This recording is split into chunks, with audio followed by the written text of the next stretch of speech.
اگر ظاہر کرو تم کسی چیز کو یا چھپاؤ تم اس کو، پس بے شک اللہ ہر چیز کو خوب جاننے والا ہے۔ نہیں ہے کوئی گناہ ان عورتوں پر پردہ نہ کرنے میں اپنے باپوں کے سامنے، اور نہ اپنے بیٹوں کے سامنے، اور نہ اپنے بھائیوں کے سامنے، اور نہ اپنے بھتیجوں کے سامنے، اور نہ اپنے بھانجوں کے سامنے، اور نہ مسلمان عورتوں سے، اور نہ لونڈیوں سے۔ اور ڈرو تم اللہ سے، بے شک اللہ ہر چیز پر حاضر ناظر ہے۔ سبحان اللہ۔ سورہ الاحزاب کی آیت نمبر 54 اور 55 یہ دو آپ حضرات کے سامنے پڑھی اور ترجمہ کیا ہے۔ پچھلی آیت میں اللہ تبارک و تعالی نے یہ فرمایا تھا کہ مسلمانوں میں سے کسی سے بھی کوئی ایسا قول، فعل، حرکت نہیں ہونی چاہیے جس سے محمد کریم صلی اللہ علیہ وسلم کو اذیت اور تکلیف پہنچے، کوئی بھی کام۔ اب یہ بات میں نے پہلے بھی کئی دفعہ عرض کیا، قرآن قیامت تک کے لیے ہے۔ یہ نہیں کہنا کہ یہ تو حضور صلی اللہ علیہ وسلم موجود تھے، آپ کے صحابہ تھے، حضور صلی اللہ علیہ وسلم کے ساتھ اٹھتے بیٹھتے تھے، لین دین کرتے تھے، تو ان میں سے کسی سے کوئی ایسا کام فعل نہیں ہونا چاہیے کہ حضور صلی اللہ علیہ وسلم کو تکلیف پہنچے۔ یہ سلسلہ قیامت تک ہے، اس لیے ہر امتی کا محمد کریم صلی اللہ علیہ وسلم سے ڈائریکٹ براہ راست تعلق ہے، اور یہ روزانہ کا ہے۔ گویا میری آج کی ڈائری حضور صلی اللہ علیہ وسلم کو پہنچے گی، آپ میں سے ہر ایک کی آج کی ڈائری حضور صلی اللہ علیہ وسلم کو پہنچے گی۔ تو حضور صلی اللہ علیہ وسلم کو ہماری زندگی کے چونکہ ساری ہسٹری کا، اعمال کا، کردار کا، گفتار کا، رات دن گزارنے کا پتہ چلتا ہے۔ پھر حضور صلی اللہ علیہ وسلم کی جتنا سنتوں پر عمل ہوتا ہے، نیک اعمال ہوتے ہیں، تو حضور صلی اللہ علیہ وسلم کا دل مبارک خوش ہوتا ہے اور اس سے دعائیں نکلتی ہیں۔ آج ہم سفر کر کر کے لوگوں کے پاس جاتے ہیں، حضرت ہمارے لیے دعا کرو۔ بھئی آپ پیغمبر سے دعا لے سکتے ہیں، گھر بیٹھے لے سکتے ہیں، اس سے بڑا آسان نسخہ کیا ہو کہ آپ اپنے گھر میں بیٹھ کر کے زندگی سنت کے مطابق گزار رہے ہیں، تو حضور صلی اللہ علیہ وسلم کی دعائیں آپ کو مل رہی ہیں۔ حضور صلی اللہ علیہ وسلم سے بڑا ولی، بڑا کوئی نیک اور کون ہے جس کے پاس ہم دعا کے لیے جائیں؟ تو اس لیے یہ بات جو اللہ پاک نے فرمائی، اب بندہ بسا اوقات بظاہر تو اپنے آپ کو صوفی، صافی، نیک نمازی بنا لیتا ہے، اوپر سے تو بغلے کی طرح نیک بن جاتا ہے، لیکن اندر کا جو معاملہ ہے بندہ سمجھتا ہے کہ بس کسی کو پتہ نہیں ہے، سارے معاشرے والے تو مجھے نیک سمجھتے ہیں، سارے ماحول والے، محلے والے، گلی والے تو مجھے اچھا بندہ سمجھتے ہیں، اب اندر میں جو میرا معاملہ ہے وہ کس کو پتہ ہے؟ لیکن اللہ فرما رہے ہیں ان تبدو شیئا، تم کوئی بھی چیز ظاہر کرو تب بھی اللہ جانتا ہے، او تخفوہ، یا تم اس کو دل ہی دل میں چھپاؤ تب بھی اللہ جانتا ہے۔ ہر ایک بندے کے ظاہر کو بھی اللہ جانتا ہے اور باطن کو بھی اللہ جانتا ہے۔ فَإِنَّ اللَّهَ كَانَ بِكُلِّ شَيْءٍ عَلِيمًا، پس بے شک اللہ ہر چیز کو خوب جاننے والا ہے۔ کامل علم اللہ ہی کا ہے، باقی سب کے علم ناقص ہے، کامل علم اللہ ہی کا ہے۔ تو اس لیے فرمایا وہ تمہارے ہر قول، فعل، نقل، حرکت کو جانتا ہے۔ اوپر مسئلہ بیان ہوا تھا عورتوں کے لیے پردے کا۔ یاد رکھیے دو لفظ ہوتے ہیں، شریعت میں بھی ایسے ہے، ہمارے عرف میں بھی ایسے ہے۔ ایک ہے ستر، ایک ہے حجاب۔ ستر جسم کا وہ حصہ جس کا ہر حال میں چھپانا لازم ہے، بغیر کسی عذر مجبوری کے اس کا ظاہر کرنا جائز نہیں ہے، اس کو ستر کہتے ہیں۔ نماز کے جو آپ بہر کے فرائض گنتے ہیں تو اس میں ایک آتا ہے ستر عورت، نماز کے جب آپ بہر والے فرائض گنتے ہیں، بھی 7 فرض نماز کے بہر ہیں جن کو نماز کی شرطیں کہتے ہیں، تو ان میں سے ایک یہ آتا ہے ستر عورت۔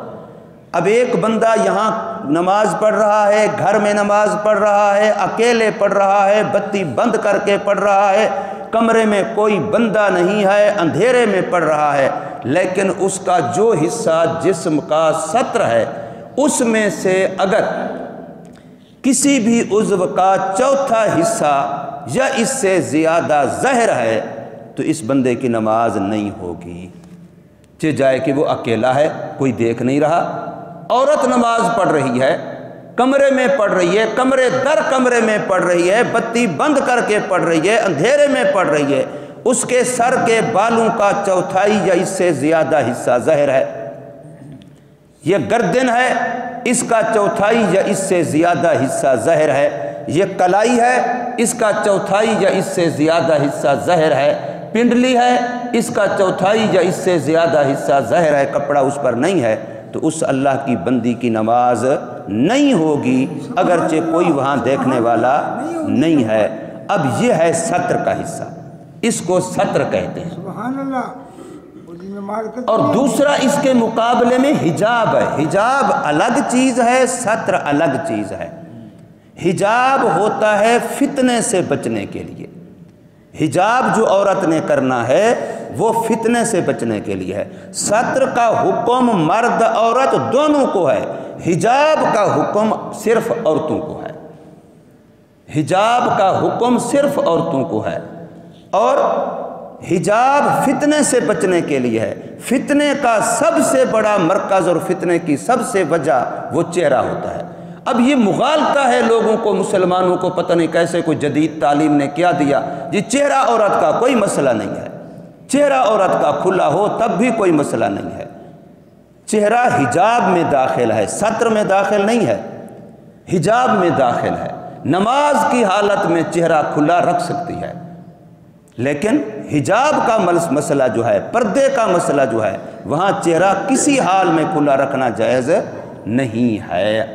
تو اس لیے یقین خزانے کر جا کے دیکھنے میں اسے حکم چلتا ہے۔ اب بندہ جس وقت ستر اور حجاب یہ دو مسئلے انسان اس پر عمل کرتا ہے تو کچھ رشتے ایسے ہیں جن کے ساتھ ہر وقت واسطہ ہے، باپ کے ساتھ، بیٹے کے ساتھ، بھتیجے کے ساتھ، بھائی کے ساتھ، بھانجے کے ساتھ قریب کے رشتے ہیں، ان کو ہم کہتے ہیں عربی میں ذی رحم محرم، یعنی ایسے رشتے دو آدمیوں کے کہ اگر ان میں سے اس کو مرد تصور کر لو اس کو عورت تو ان کا نکاح نہیں ہو سکتا، یا اس کو مرد تصور کر لو اس کو عورت تب بھی نکاح نہیں ہو سکتا۔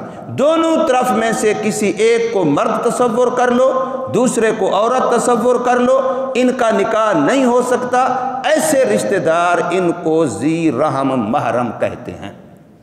قرآن مجید کے اندر جو بار بار ذوی المحارم کا لفظ آتا ہے کہ ذوی المحارم رشتہ داروں کے ساتھ صلہ رحمی، ان کے ساتھ کبھی توڑ نہیں کرنا، یہ نہیں دیکھنا کہ وہ ہمارے ساتھ کیا سلوک کر رہے ہیں، وہ کچھ کریں خدا ان سے ان کے بارے میں پوچھے گا، میں جو کچھ کروں گا میرے بارے میں خدا مجھ سے پوچھے گا۔ لہٰذا میرا رشتہ دار اگر وہ میری شادی پہ نہیں آ رہا، میری خوشی پہ نہیں آ رہا، میری غمی میں نہیں آ رہا، میرے کسی معاملے میں نہیں آ رہا اور میں بھی نہ گیا اس کے مقابلے میں، پھر دونوں برابر کے مجرم ہوں گے۔ پھر یہ نہیں ہوگا کہ اس نے چونکہ ایسے کیا میں نے اس لیے ایسے کیا۔ جو ذوی المحارم رشتہ دار ہیں یہ قریب، یہاں دوسری آیت میں ان کا استثناء کیا گیا ہے کہ ان لوگوں سے پردہ نہیں ہے۔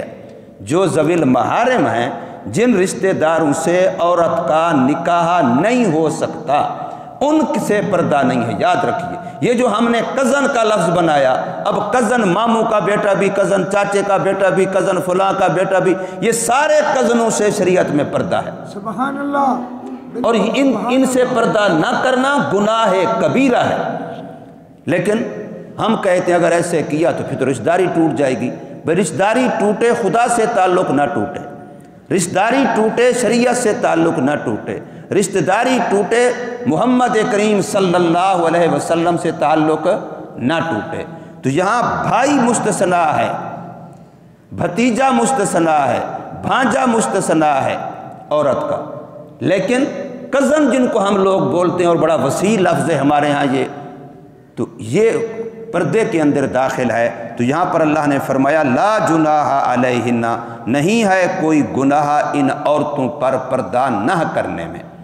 یہ عورتیں اگر ان مردوں کے سامنے پردہ نہ کریں جو آگے آ رہے ہیں تو لفظ کیا بولا؟ گناہ نہیں ہے، یہ نہیں بولا کہ ضرور نہ کریں۔ بسا اوقات ان سے بھی فتنہ ہوتا ہے، بسا اوقات ان محرم رشتہ داروں سے بھی ایسے واقعات آ رہے ہیں کہ باپ سے بھی بیٹی محفوظ نہیں، بھائی سے بہن محفوظ نہیں۔ اللہ نہ کرے اگر ایسا کوئی خطرہ ہو تو عورت اپنے جتنا بھی قریبی کیوں نہ ہو اس سے بھی پردہ کرے، چونکہ پردہ ہوتا فتنے سے بچنے کے لیے ہے۔ سبحان اللہ۔ اس لیے فرمایا ولا جناح، نہیں کوئی گناہ ان عورتوں پر، فی آبائہن، ان کے باپوں کے بارے میں، جو بھی والد ہے اس سے پردہ نہیں ہے، ولا ابنائہن، اور نہ ان کے بیٹوں کے بارے میں کہ ماں کو اپنے بیٹے سے پردہ نہیں ہے، ولا اخوانہن، اور ان کے بھائیوں کے بارے میں، بہن کو اپنے بھائی سے پردہ نہیں ہے۔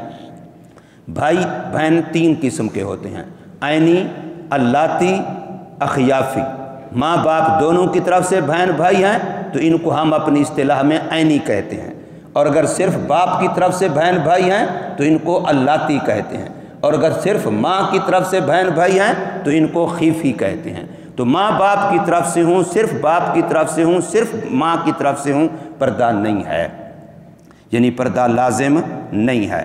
ولا ابناء اخوانہن، اور نہ ان کے بھائیوں کے بیٹے یعنی بھتیجے، ان سے بھی پردہ نہیں ہے۔